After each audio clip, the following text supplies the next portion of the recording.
யதா கிரீடோபஸ்கராணாம் சம்யோக விகமாவிக இச்சயா கிரீடிதூஷ்யாதாம் ததை வேசேச்சயா நிருணாம்.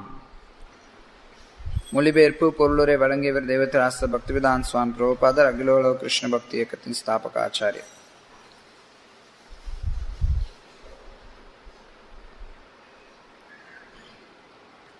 விளையாடுபவன் தன் சொந்த விருப்பப்படி விளையாட்டுப் பொருள்களை அடுக்கி பிறகு களைத்து விடுகிறான்.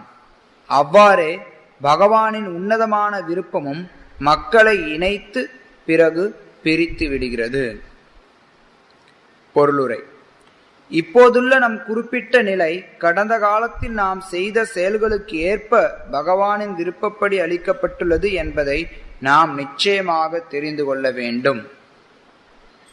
கீதை கூறுவது போல பரமபுருஷர் எல்லா ஜீவராசிகளின் இதயத்திலும் பரமாத்மாவாக இருக்கிறார். எனவே நம் வாழ்நாளில் நாம் செய்யும் செயல்களை பற்றிய அனைத்தையும் அவர் அறிவார். நம்மை ஒரு குறிப்பிட்ட சூழ்நிலையில் வைப்பதன் மூலமாக நம் செயல்களுக்கான பலன்களை அவர் அளிக்கிறார். ஒரு செல்வந்தனின் மகன் செல்வ சிறப்புடன் பிறக்கிறான். ஆனால் செல்வந்தனின் மகன் இச்சூழ்நிலையில் பிறக்கும் தகுதியை பெற்றிருந்தான் என்பதால் பகவானின் விருப்பப்படி அவன் அங்கு வைக்கப்பட்டான். மேலும் ஒரு குறிப்பிட்ட நேரத்தில் குழந்தை அங்கிருந்து அகற்றப்பட வேண்டிய நிலை வரும்போது தந்தையும் மகனும் பிரிய விரும்பாத போதிலும் பரமனின் விருப்பப்படி அவர்கள் பிரிக்கப்பட்டு விடுகின்றனர். ஏழைகளின் விஷயத்திலும் இப்படித்தான் நடக்கிறது. ஒருவன் செல்வந்தனாக அல்லது ஏழையாக இருந்தாலும் ஒருவரோடு ஒருவர் இணைவதும் பிறகு பிரிவதும் அவனுடைய கட்டுப்பாட்டில் இல்லை. விளையாட்டு பொருள்களை அடுக்கி விளையாடுபவனின் உதாரணத்தை தவறாக புரிந்து கொள்ளக்கூடாது.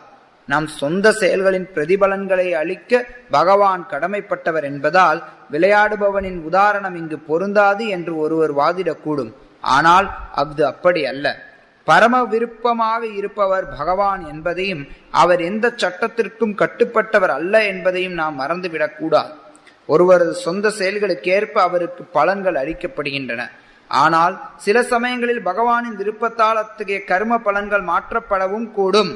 பகவானின் விருப்பத்தால் மட்டுமே இத்தகைய மாற்றத்தை செய்ய முடியும், மற்றவர்களால் அல்ல. எனவே இப்பதத்தில் மேற்கோள் காட்டப்படும் விளையாடுபவனின் உதாரணம் மிகவும் பொருத்தமானதுதான். ஏனெனில் அவரது பரம விருப்பப்படி எதை வேண்டுமானாலும் செய்யும் முழு சுதந்திரம் அவருக்கு உண்டு. மேலும் அவர் பரிபூர்ணமானவர் என்பதால் அவரது எந்த செயல்களிலும் அல்லது பிரதிபலன்களிலும் எந்த தவறும் இருக்காது. ஒரு தூய பக்தர் சம்பந்தப்பட்டுள்ள விஷயத்தில் மட்டுமே கர்ம பலன்களில் இத்தகைய மாற்றங்களை பகவான் ஏற்படுத்துகிறார். தன்னிடம் பூரண சரணாகதி அடைந்துள்ள ஒரு தூய பக்தனை எல்லா வகையிலும் பாவ விளைவுகளிலிருந்து காப்பாற்றுவதாகவும் இதில் சந்தேகமில்லை என்றும் பகவான் பகவத்கீதையில் உறுதி செய்கிறார். பகவானால் கர்ம பலன்கள் மாற்றப்பட்டதற்கு உலக சரித்திரத்தில் நூற்றுக்கணக்கான உதாரணங்கள் உள்ளன.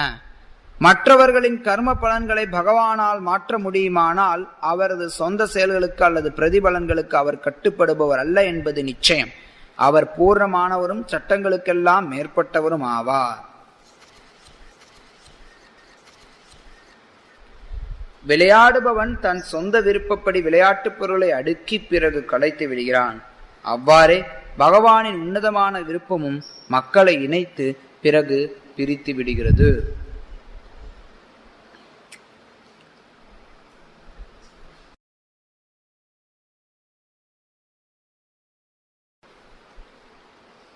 ஸ்ரீல பிரபுபாதர் தன்னுடைய பொருளுரையில சிக்கலான கர்ம விதிகளை பற்றியும் அதிலிருந்து எப்படி விடுபடுறது அப்படிங்கிறத பற்றியும் ரொம்ப தெளிவாக விளக்குறார். நம்முடைய குறிப்பிட்ட நிலை கடந்த காலத்தில் நாம் செய்த செயல்களுக்கு ஏற்ப நமக்கு அளிக்கப்பட்டுள்ளது.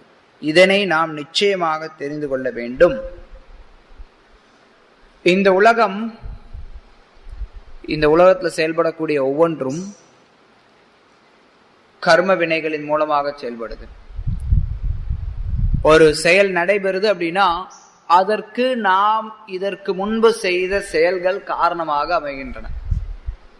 நாம் ஒரு செயல் செய்கிறோம், அந்த செயலுக்கான விளைவை நம்ம அனுபவிக்கணும்.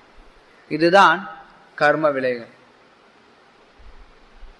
நாம இன்றைக்கு எந்த ஒரு நிலையில இருந்தாலும் சரி, பணக்காரனாகவோ ஏழையாகவோ படிச்சவனாகவோ படிக்காதவனாகவோ நல்ல ஆரோக்கியத்தோட இருந்தாலும் சரி, இல்ல வியாதியோட இருந்தாலும் சரி, எப்படி இருந்தாலும் சரி, அந்த எல்லா நிலையுமே அவனவன் செய்த செயல்களுக்கு அவனுக்கு விளைவுகள் கொடுக்கப்படுது. இதை நாம புரிந்து கொள்ள வேண்டியது அவசியம். நம்ம செய்யக்கூடிய ஒவ்வொரு செயல்களுக்கும் சாட்சியாக பரமாத்மா இருக்கார். எல்லோருடைய இதயத்திலையும் வீற்றிருக்கிறவர். சர்வஸ்ய சாகம் ஹிருதி சன்னிவிஷ்டோ. எல்லோருடைய இதயத்திலையும் இறைவன் பரமாத்மாவாக இருக்கிறார், கிருஷ்ணர். பரமாத்மாவாக கிருஷ்ணர் இருக்கும்போது அவரை யாராலும் ஏமாற்ற முடியாது. எத்தனையோ மக்களை நம்ம ஏமாற்றலாம். எத்தனையோ திருடர்கள் இருக்காங்க நாட்டில். திருடர்கள் நிறைய பேர் திருடுவான், ஆனா அகப்பட மாட்டான். ஆனா தமிழ்ல ஒரு பழமொழி சொல்லுவாங்க, பல நாள் திருடன் ஒரு நாள் அகப்படுவான். ஏன்னா பரமாத்மா அங்க இருக்க. அவன் ஒரு நாள் திருடும் போது யாரும் பார்க்கல, யாருமே நான் திருடுறத பார்க்கல அப்படின்னு சொல்லிட்டு அவன் சந்தோஷமா இருப்பான். அடுத்த நாள் திருடுவான், யாரும் பார்க்கலன்னு சந்தோஷமா இருப்பான். அப்படியே திருடினே இருப்பான். ஆனா ஒரு நாள் இல்ல ஒரு நாள் அவனுடைய திருட்டு வெளியில வரும். ஒரு நாள் இல்ல ஒரு நாள் அவன் பரமாத்மாவினால காட்டி கொடுக்கப்படுவான். அவனுக்கு ஒரு சில நேரம் சில நல்ல கர்மங்கள் கொஞ்சம் இருந்தது அப்படின்னா திருடினாலும் அவன் சிக்காம மாட்டிப்பான், சிக்காம தப்பிச்சிருவான். திருடுவான், ஆனா தப்பிச்சிடுவான், யார் கண்ணிலையும் படாம தப்பிச்சிடுவான். ஆனா அவனுடைய கர்ம பலனுக்கு தகுந்த மாதிரி கூடிய விரைவிலேயே அவனை பரமாத்மா காட்டி கொடுப்ப. தகாத செயல்கள் செய்யறவங்க. இந்த உலகத்தை நம்ம செய்யக்கூடிய ஒவ்வொரு செயல்களுக்கும் எத்தனையோ சாட்சிகள் இருக்கு. நம்ம நினைக்கலாம் நம்மளுடைய செயல்களுக்கு யாருமே சாட்சி இல்லை, நான் யாருக்கும் தெரியாம மறைமுகமா இதை பண்றேன், யார் கண்ணுக்கும் இது படல அப்படின்னு நம்ம நினைக்கலாம்.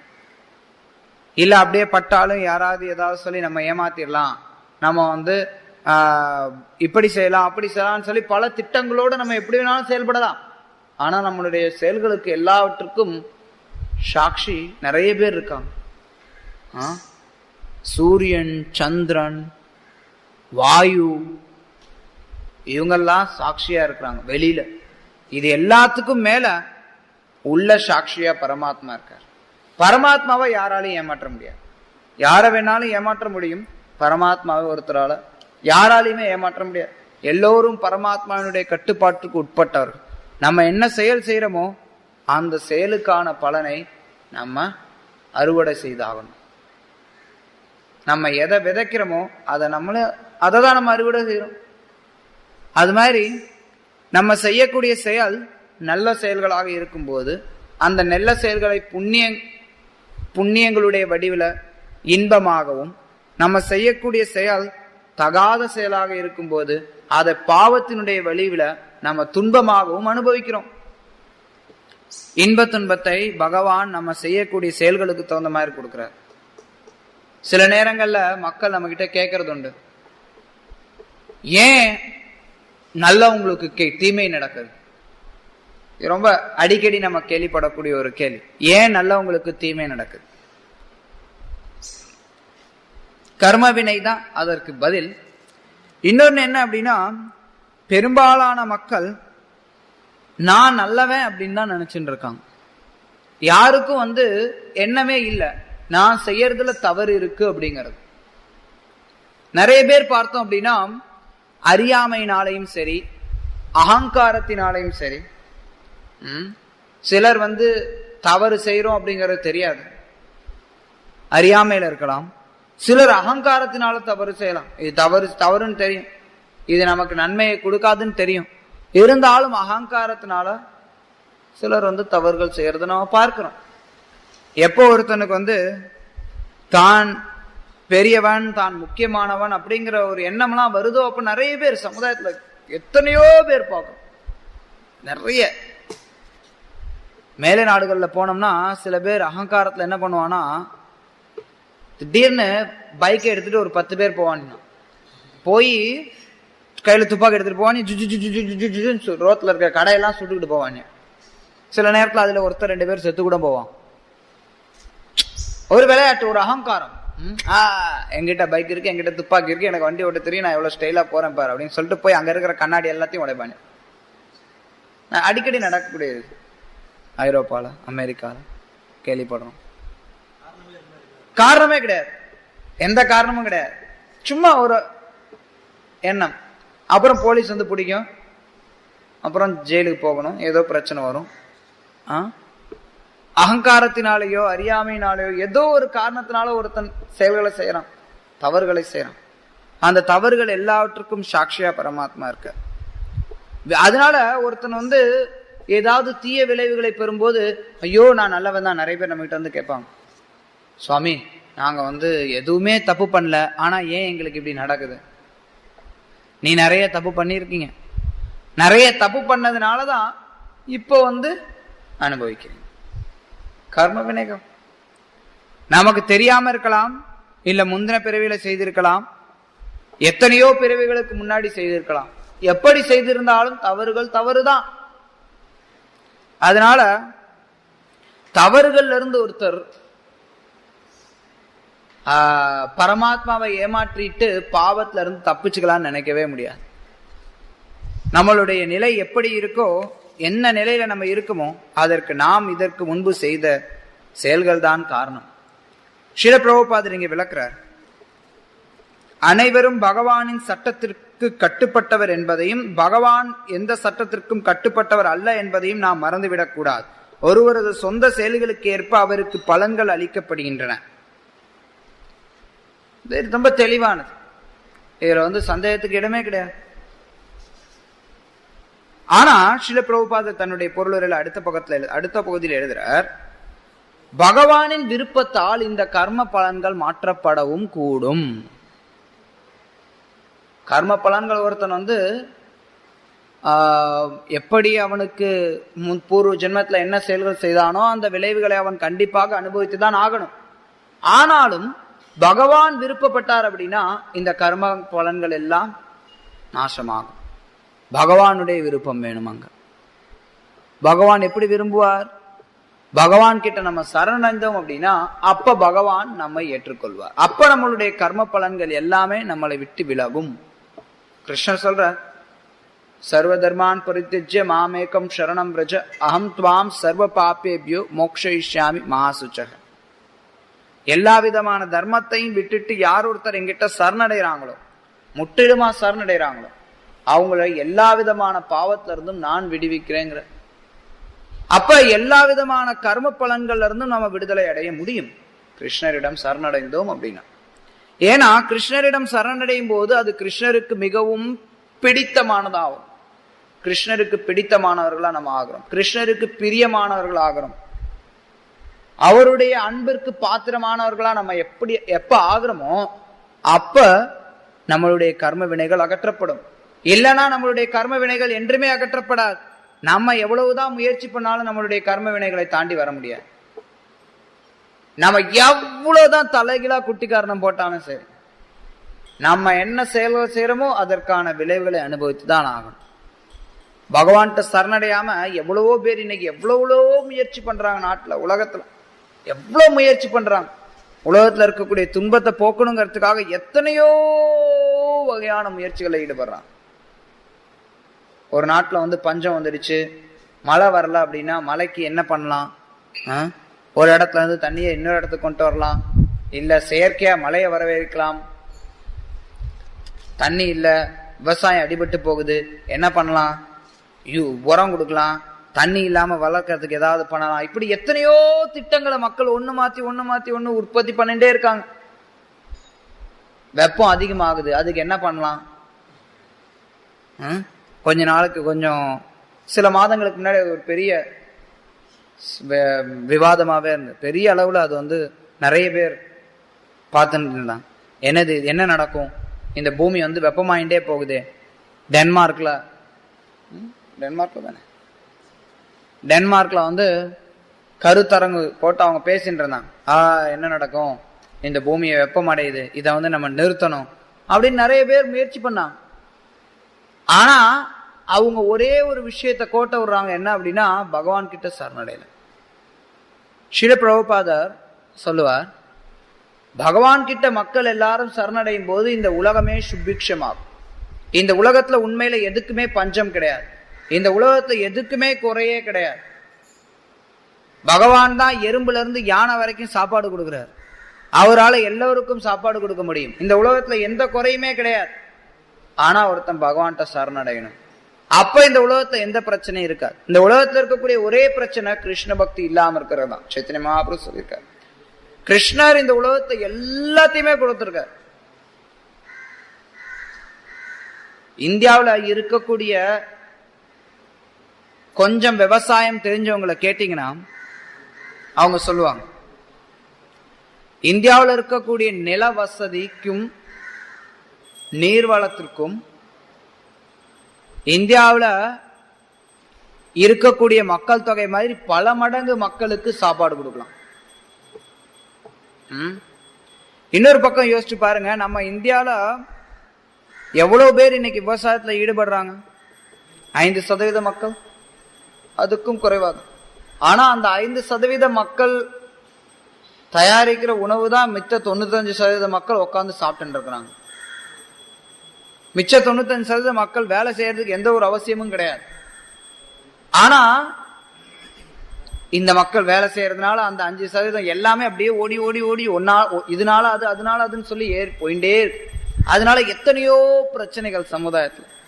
ஸ்ரீல பிரபுபாதர்கிட்ட அவர் ஆந்திரால வந்த போது அவர்கிட்ட கேள்வி கேட்டாங்க, பிரபுபாதர்கிட்ட கேள்வி கேட்டாங்க, சுவாமிஜி நீங்க வந்து நீங்க உங்களோட தத்துவம் வந்து அத்வைத்தமா துவைத்தமான்னு கேட்டாங்க. நீங்க எதை சொல்லி தரீங்க, அத்வைத்தமா துவைத்தமா அப்படின்னு சொல்லி கேட்டாங்க. இல்ல ஏதோ 2 தத்துவத்தை சொல்லி கேட்டாங்க. பத்திரிகை நிருபர்கள் அத்வைத்தமா துவைத்தமான்னு கேட்டாங்க. பிரபுபா சொன்னார், என்னத்துக்கு வந்தது அத்வைதத்துக்கும் துவைதத்துக்கும்? இங்க வந்து மக்கள் பாவிகளா இருக்கிறனால மழை வராம இங்க வந்து பஞ்சத்துல வாடி கிடக்குது, எங்க இருந்து தத்துவம் வந்ததுன்னு கேட்டார்.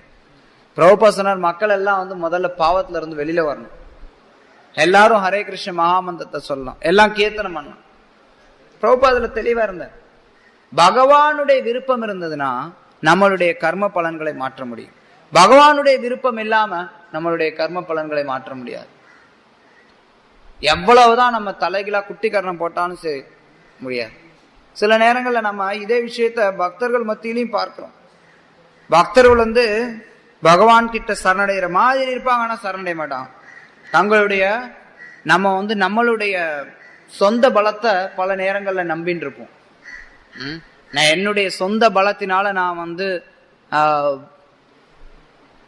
என்னுடைய கர்மாவை நான் வெற்றி கொள்வேன், அல்லது எனக்கு இருக்கக்கூடிய பிரச்சனைகளை நான் வந்து வெற்றி கொள்வேன், என்னுடைய சொந்த பலத்தினால எழும் அப்படின்னு நம்ம நினைக்கிறோம் பல நேரங்கள். ஆனா அதுதான் மாயையினுடைய தந்திரம். பல நேரங்கள் அத்தகைய எண்ணம் நமக்கு வரும். ஏதாவது பிரச்சனை வந்தது அப்படின்னா உடனே நமக்கு வரக்கூடிய எண்ணம், அதை எப்படி நான் தீர்ப்பேன்.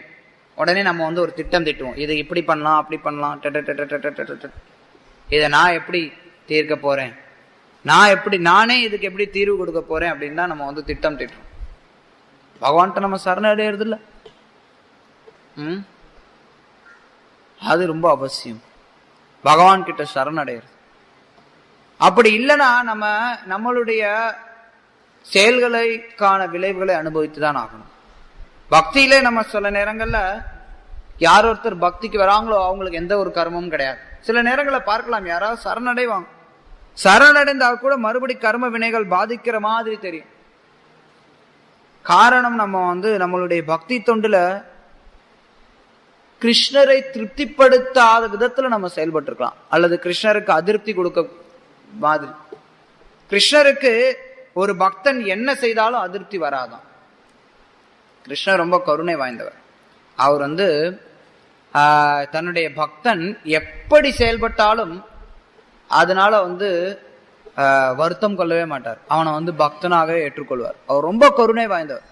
கிருஷ்ணர் சொல்றார் கீதையில, அபிச்சேத்சு துராச்சாரோ பஜதே மாம் அனன்ய பாக் சாதுரேவகி சமந்தவ்ய சம்யக் விவசிதோகி சஹா. அவர் சொல்றார், யாராவது ஒருத்தன் என்னிட்ட சரணடைஞ்சு எனக்கு தூய பக்தியை பயிற்சி பண்றான் அப்படின்னா அவன் ஏதோ சில நேரங்கள்ல ஏதோ சில காரணங்களால ஏதாவது தவறு பண்ணா அப்படின்னா, துராச்சார மோசமான செயல்களில் ஈடுபட்டால் கூட அவனை நான் என்னுடைய பக்தனாகவே கருதுகிறேன் அப்படின்னு கிருஷ்ணர் சொல்றார். அதனால நம்ம கிருஷ்ணருக்கு பக்தி செய்தோம் அப்படின்னா போதும். நம்ம எந்த மாதிரியான செயல்களில் ஈடுபட்டாலும் அதை கிருஷ்ணர் அந்த செயல்களுக்காக நம்மளை புறக்கணிக்க மாட்டார். ஆனா கிருஷ்ணருடைய கருணை ஒரு பக்தன் எப்போ இழப்பான் அப்படின்னா, எப்போ ஒரு பக்தனானவன் மற்ற பக்தர்களுக்கு அபராதம் இழைக்கிறானோ அப்ப கிருஷ்ணர் தன்னுடைய கருணையை வெளியில எடுத்துவார். அது வரைக்கும் கிருஷ்ணர் தன்னுடைய கருணை வெளில எடுக்க மாட்டார். ஒருத்தன் எவ்வளவுதான் மோசமான செயல்களை செஞ்சாலும் சரி, துராச்சாரம், ஒருத்தன் தூய்மையான பக்தி செய்யணுங்கிற எண்ணத்தோட இருந்தானா அவனுக்கு பாதுகாப்பு இருக்கும். ஆனா எப்ப ஒருத்தன் கிருஷ்ண பக்தியில, அதுதான் நம்ம கிருஷ்ண பக்தியில மித்த செயல்கள்லாம் நமக்கு ஏதோ தற்காலிகமா சில விளைவுகளை ஏற்படுத்தலாம். இந்த துராச்சாரமா கிருஷ்ணர் தான் சொல்ற. அந்த ஸ்லோகத்துக்கு அடுத்த ஸ்லோகத்தை சொல்லுவார், க்ஷிப்ரம் பவதி தர்மாத்மா சாஸ்வத் சாந்தி நிகச்சதி கௌந்தேயா பிரதி ஜானேகி நமே பக்த பிரணஷ. என்னுடைய பக்தன் என்றும் அழிவதில்லை, அவன் விரைவிலேயே தர்மாத்மாவாக மாறிவிடுவான். அவன் துராச்சாரத்துல ஈடுபட்டாலும் என்னுடைய பக்தன் தான், கூடிய விரைவில் அவன் நல்லவனா மாறிடுவான் அப்படின்னு கிருஷ்ணர் சொல்றார். அதனால நம்ம ஏதாவது பக்தி தொண்டில இருக்கும்போது ஏதாவது தவறான செயல்களில் ஈடுபட்டோம் அப்படின்னா அந்த செயல்கள் நம்மளை உண்மையில கீழே கொண்டு போயிடாது, மொத்தமா கீழே கொண்டு போயிடாது. அந்த செயல்கள் நம்ம கொஞ்சம் சில நேரத்துக்கு நம்மளை அப்படி ஆட்டி படைக்கிற மாதிரி தெரியலாம். ஆனா நம்ம கவனமா இருக்க வேண்டியது அபராதங்கள் தான். எப்ப நம்மளுடைய நடத்தைகள்ல நம்ம இந்த துராச்சாரம் அப்படிங்கிறது நடத்தை, நம்மளுடைய ரொம்ப கேவலமான நடத்தை. அந்த மாதிரி நடத்தைகள் ஒருத்தருக்கு முந்தைய பிறவிகளுடைய வாசனை, அவங்க எப்படி வளர்ந்தாங்களோ அதனுடைய வாசனை, அதன் மூலமா சில நேரங்கள்ல துராச்சாரமான செயல்களில் ஈடுபடலாம். ஆனா அதுல இருந்து வரக்கூடிய அபராதங்கள், குறிப்பா வைஷ்ணவ அபராதமானது, அதுதான் ஒருத்தருக்கு பக்தி தொண்டுல பிரச்சனையை கொடுக்கக்கூடிய எல்லாமே நம்ம பார்த்தோம்னா அங்க சேரும். நிறைய நேரங்கள்ல நம்ம அன்னைக்கு பார்த்துட்டு இருந்தோம் 2 நாளைக்கு முன்னாடி நினைக்கிறேன், எப்படி ஒரு பக்தியினுடைய செடி முளைக்கும் போது அதுக்கு நம்ம முதல்ல நல்லா தண்ணி ஊற்றி அதுக்கு வெளிச்சம் கொடுத்து அதை உரம் போட்டு வளர்க்குறோம். இது எல்லாமே நம்மளுடைய சாதனம். வெளியிலிருந்து வரக்கூடிய பிரச்சனைகள் தான் அபராதம். நிறைய நேரம் இது எல்லாமே ஏதாவது ஒரு சில நேரங்கள்ல நம்ம நம்மளுடைய தவறுகள் அப்படின்னு வர்றது பொதுவா அபராதங்கள்ல வரக்கூடிய, மித்ததெல்லாம் நம்மளுடைய தவறுகள்ல வராது.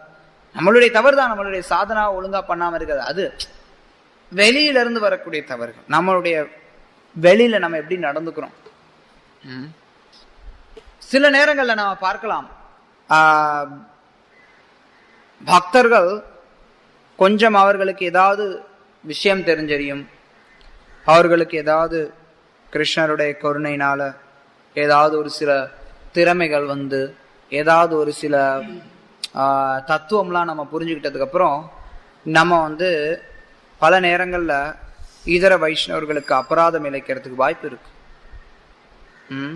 பொறாமை ஏற்படுறதுக்கு வாய்ப்பு இருக்கு. பொறாமையும் அபராதத்துல விளையும். பல நேரங்கள்ல யாராவது ஒரு சில பக்தர்கள்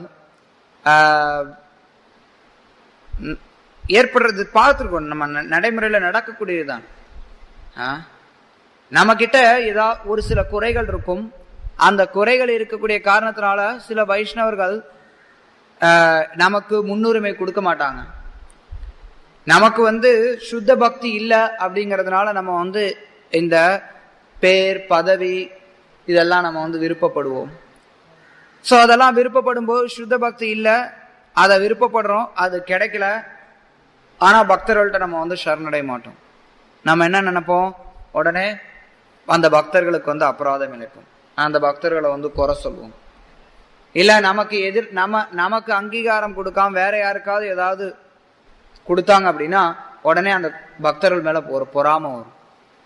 ஓ, நான் இத்தனை வருஷமா சேவை பண்றேன், எனக்கு கிடைக்கலையே, மற்றவங்களுக்கு கிடைச்சிருச்சே. அப்படி நமக்கு வந்து எண்ணம் வரும்போது என்ன ஆகுதுன்னா அபராதம் வருது. நமக்கு ஏன் கிடைக்கல, நம்ம ஏதோ தவறு செய்யறோம், அதை புரிஞ்சுக்கணும். அதை நம்ம புரிஞ்சுக்கல அப்படின்னா அப்ப நம்ம என்ன பண்றோம், தவறு தொடர்ந்துட்டே இருப்போம், அபராதத்தை தொடர்ந்துட்டே இருப்போம். அப்ப என்ன ஆகும், கிருஷ்ணருடைய கருணையானது நம்ம கிட்ட இருந்து விலகும். அப்ப என்ன ஆகும், நம்மளுடைய கர்ம வினை எல்லாம் வரும். நம்ம வாழ்க்கையில என்னெல்லாம் செய்யணுமோ, நம்மளுடைய கர்மாப்படி பூர்வ ஜென்ம கர்மாப்படி நம்ம என்னெல்லாம் செய்யணுமோ அதெல்லாம் திரும்பி வரும், எல்லாம் மறுபடியும் படையெடுத்து வரும். கிருஷ்ணர்கிட்ட சரணடைஞ்சு கிருஷ்ணருக்கு சேவை பண்ணோம் அப்படின்னா இந்த கர்மாவெல்லாம் நம்மளை விட்டு ஓடி ஒதுங்கி நிற்கும். ஆனா எப்ப கிருஷ்ணருடைய விருப்பம் நம்மளுடைய கர்மாவை விளக்கணும்னு இல்லையோ அப்ப மறுபடியும் நம்மளுடைய கர்மாலாம் நம்ம மேல வந்து தொத்திக்கும். அதனால கவனமா இருக்கணும். கிருஷ்ணர்கிட்ட சரணடைகிறது அப்படிங்கிறது எப்பவுமே சரணடைஞ்சிருக்கணும். எப்பவுமே நம்ம வந்து தவறுகள் இழைக்கிறதுல கவனமா இருக்கணும். தவறு இழைத்தோம் அப்படின்னா அதற்காக நம்ம துன்பப்பட்டுதான் ஆகணும். Hare Krishna.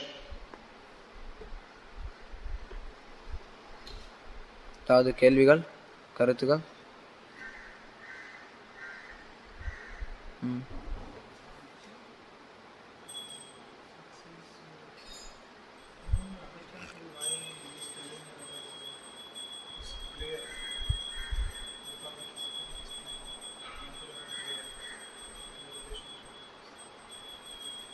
What is the question?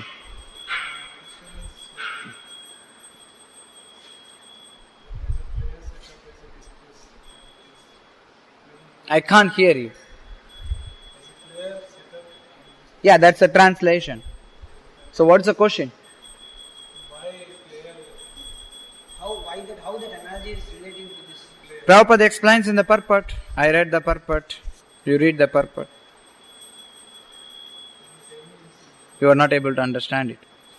Okay. இங்க மொழிபெயர்ப்புல சொல்லப்படுது, விளையாடுபவன் தன் சொந்த விருப்பப்படி விளையாட்டு பொருளை அடுக்கி பிறகு கலைத்து விடுகிறான். சோ இது எப்படி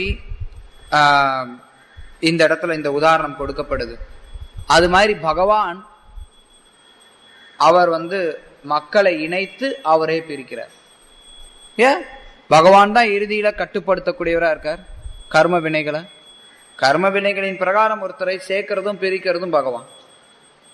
ஒரு குழந்தை எப்படி சில எல்லா கட்டணமெல்லாம் கட்டும், நிறைய நேரங்களை நம்ம பார்க்கலாம். அந்த குழந்தை கட்டும், அந்த குழந்தையே பிரிச்சுட்டு போயிடும். அது மாதிரி பகவானும் அவர் வந்து இந்த உலகத்துல இருக்கக்கூடிய ஜீவன்கள் எல்லாரையும் ஒன்னா சேர்க்கிறார், அவரே தான் பிரிக்கிறார். ஆனா அவர் பிரிக்கிறதுக்கும் சேர்க்கறதுக்கும் காரணம் இருக்கு, அது வந்து கர்ம வினை. அதுதான் ஸ்ரீல பிரபுபாதர் பொருளுரையில விளக்குறார். ஒவ்வொருத்தனுடைய விருப்பத்துக்கு தகுந்த மாதிரி பகவான் இணைக்கிறார், பிரிக்கிறார்.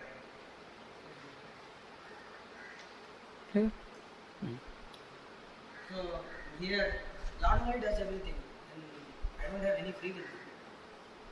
He only separates, he only joins. So that's the purpose. Prabhupada explains. I will do anything, and I will say it's Lord's service. That's the same question. That's the same question what he asked. Almost the same question. He is asking that how the player, how this example is. Okay. About since Lord is bringing everybody at one position. Yeah. Separating. So whatever activities I am doing, it is done by the arrangement of the Lord. Yeah. That's what Prabhupada explains in the purport. நான் என்னெல்லாம் செய்யறனோ அதெல்லாம் பகவானுடைய ஏற்பாடு தானே, எல்லாமே பகவானுடைய ஏற்பாடு தான். பகவானுடைய ஏற்பாடு அப்படிங்கிறது நீ செய்த செயலை அடிப்படையா வைத்து இருக்கு. அதுதான் பிரபுபாதர் பொருளுரையில விளக்குறார். எல்லாமே பகவானுடைய ஏற்பாடு. ஆனா பகவான் எதை வைத்து ஏற்படுத்துறார் அப்படின்னா நீ செய்யக்கூடிய செயல்களை வைத்து, நீ பகவான்கிட்ட எந்த அளவுக்கு சரணடைஞ்சிருக்கியோ அதை வைத்து. யார் ஒருத்தர் பகவான்கிட்ட சரணடைஞ்சிருக்காரோ அவங்களுக்கு வந்து செயல்கள் எல்லாத்தையும் பகவானே பொறுப்பெடுத்துக்கிறார். அவங்களுக்கு வந்து கர்ம வினைகளை ஒதுக்கிடுறார். ஆனா யார் வந்து பகவான்கிட்ட சரணடையிலையோ அவங்களுக்கு கர்ம வினைகளை அவங்க அனுபவித்தாகணும். எப்படி பார்த்தாலும் பகவான் கண்ட்ரோல்ல இருக்கார். கர்ம வினைகளின் மூலமா அவர் செயல்படுத்துறார். யார் அவர்கிட்ட சரணடையிலையோ அவங்களுக்கு, யாரு சரணடைகிறாங்களோ அவங்களுக்கு ஸ்வயம் அவரே பொறுப்பெடுத்துக்கிறார். கிருஷ்ண சொல்ற ஸ்வயம் நானே என்னுடைய பக்தர்களை உய்விக்கிறேன் கீதையில சொல்றார். ஓகே. Okay.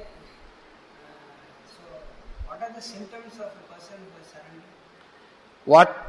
சரணடைந்த நபர்களுக்கு என்னெல்லாம் அறிகுறிகள்? ஒருத்தர் எப்படி சரணடைஞ்சிருக்கார் அப்படிங்கறத நம்ம எப்படி தெரிந்து கொள்றது?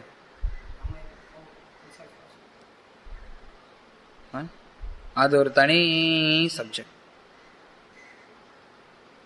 சுருக்கமா சொல்லணும் அப்படின்னா பக்தி வினோத் தாக்கூர் சொல்றார், இது எல்லா சாஸ்திரங்களையும், அனுகூல்ய சங்கல்ப பிரதிகூல்ய வர்ஜனம் கிருஷ்ண ரக்ஷதி இதி விஸ்வாஸ் கோப்திருத்வே வருணம் ததா ஆத்ம நிக்ஷேப கார்பண்ய சத்விதா சரணாகதி. கிருஷ்ண பக்திக்கு எதெல்லாம் அனுகூலமானதோ அதை ஏற்றுக்கொள்றது, கிருஷ்ண பக்திக்கு பிரதிகூலமானதை கைவிடுதல். ஸ்ரீல பிரபுபாத் நிறைய நேரங்கள்ல சொல்லுவார், இந்த ரெண்டும் ரொம்ப முக்கியமான. யார் ஒருத்தர் சரணடைஞ்சிருக்கான் அப்படின்னா அவன் கிருஷ்ண பக்திக்கு இது அனுகூலமானதுன்னு தெரிஞ்சதுன்னா எதுனாலும் ஏற்றுக்கொள்வான். கிருஷ்ண பக்திக்கு, என்னுடைய கிருஷ்ண பக்திக்கு இது பிரதிகூலமானது, இது எனக்கு தடங்கல் கொடுக்கும் அப்படின்னு தெரிஞ்சதுன்னா அவன் அதை தொடக்கூட மாட்டான். இந்த செயலை செய்தால் இது எனக்கு கிருஷ்ண பக்திக்கு தடையா இருக்கும்னு ஒருத்தனுக்கு தெரியும், ஆனாலும் அவன் அந்த செயலை செய்வான் அப்படின்னா அவன் சரணடையிலன்னு அர்த்தம். எளிமை. இந்த செயலை செய்தால் என்னுடைய கிருஷ்ண பக்திக்கு உதவியா இருக்கும்னு தெரியுது, ஆனாலும் அவன் அந்த செயலை செய்யல அப்படின்னா அவன் சரணடையிலன்னு அர்த்தம். அதே மாதிரி கிருஷ்ணர் எப்போதும் என்னை ரட்சிப்பார் அப்படிங்கிற ஒரு விசுவாசம், நம்பிக்கை இருக்கணும். கிருஷ்ணருடைய பாதுகாப்புல அவன் கிருஷ்ணர் மேல நம்பிக்கை வைக்கணும், தன் மேல நம்பிக்கை வைக்க கூடாது, பணிவோடு இருக்கணும். இதெல்லாம் ஆத்மா தன்னையே அர்ப்பணித்தவனாக இருக்கணும். Very subject, simple. பார்க்கலாம், கிருஷ்ண பக்திக்கு பிரதிகூலமான விஷயங்கள் ஒருத்தர் ஈடுபடுறாரு அப்படின்னா அவர் அந்த அளவுக்கு சரணடையல, அவருடைய சரணாகதி குறைவா இருக்கு. நம்ம பார்க்கலாம் நிறைய நேரங்களில் பக்தர்கள் யார் டிவி பார்த்துட்டு இருக்காங்களோ நமக்கு தெரியும், ஓகே இது கிருஷ்ண பக்திக்கு பிரதிகூலமானது. ஒரு எளிமையான உதாரணம் சொல்றேன், யாராவது ஒருத்தன் டிவி பார்த்துட்டு இருக்காங்கன்னு வச்சுக்கோங்களேன், அவங்க கிருஷ்ணர்கிட்ட அந்த அளவுக்கு சரணடையிலன்னு அர்த்தம். எங்கேயா வெளியில போய் அங்கங்க நினைச்ச இடத்துல எல்லாம் சாப்பிடுறாங்கன்னு வச்சுக்கோங்களேன், அவங்க கிருஷ்ணர்கிட்ட அந்த அளவுக்கு சரணடையில. ஏன்னா வெளியில அங்கங்க சாப்பிடுறது கிருஷ்ண பக்தி பிரதிகூலமானது, அதை ஒருத்தன் செய்யறாங்க அப்படின்னா அவங்க கிருஷ்ணர்கிட்ட அந்த சரணடையிலன்னு அர்த்தம். சிம்பிள். சரண் எவ்ரிதிங், எல்லாமே எல்லாமே அந்த அளவுக்கு ஒன்னொன்னையும்.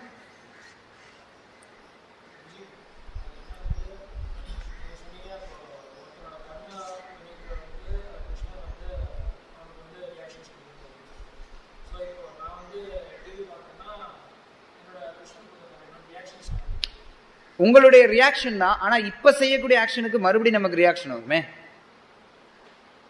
இது ஒண்ணுமே கிடையாது. இது இந்த கேள்விக்கு இந்த கேள்வி கொஞ்சம் டிஃபரன்ஸ் இருக்கு.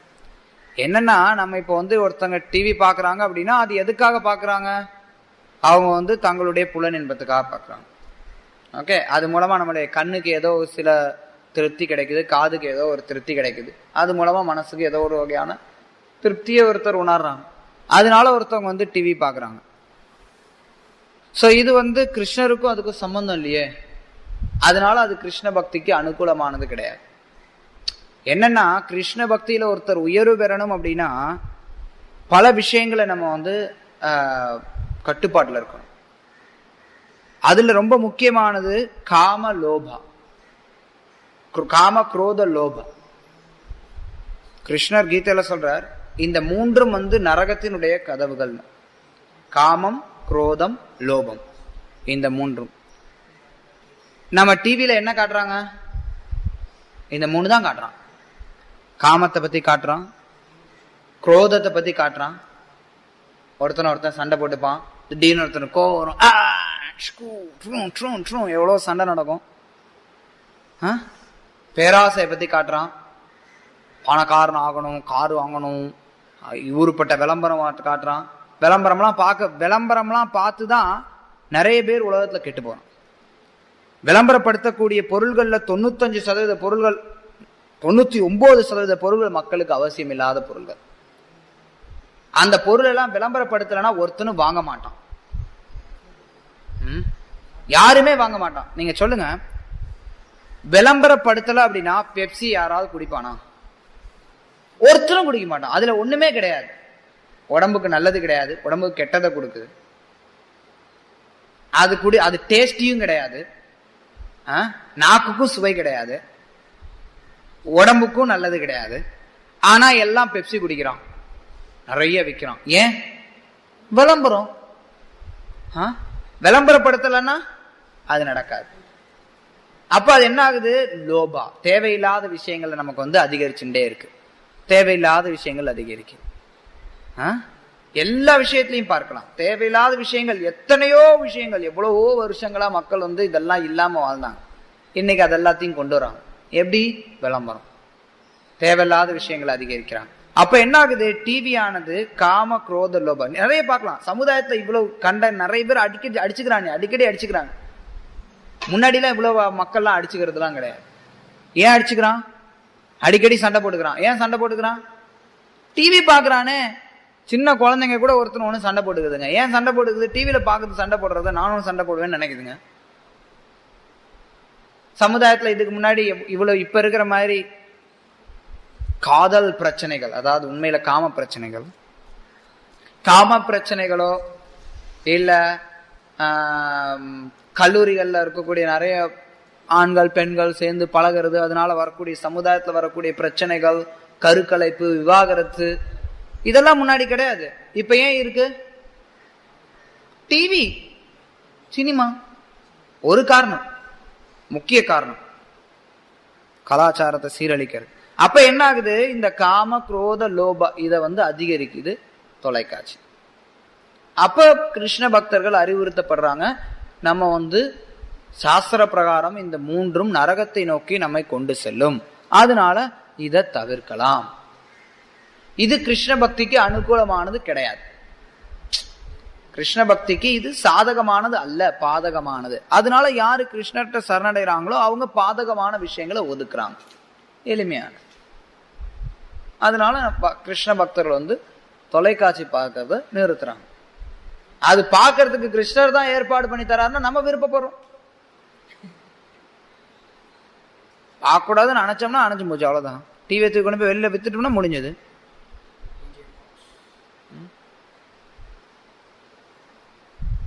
ओके, हरे कृष्ण। श्रील प्रभुपाद की जय, श्रीमद् भागवतम की जय।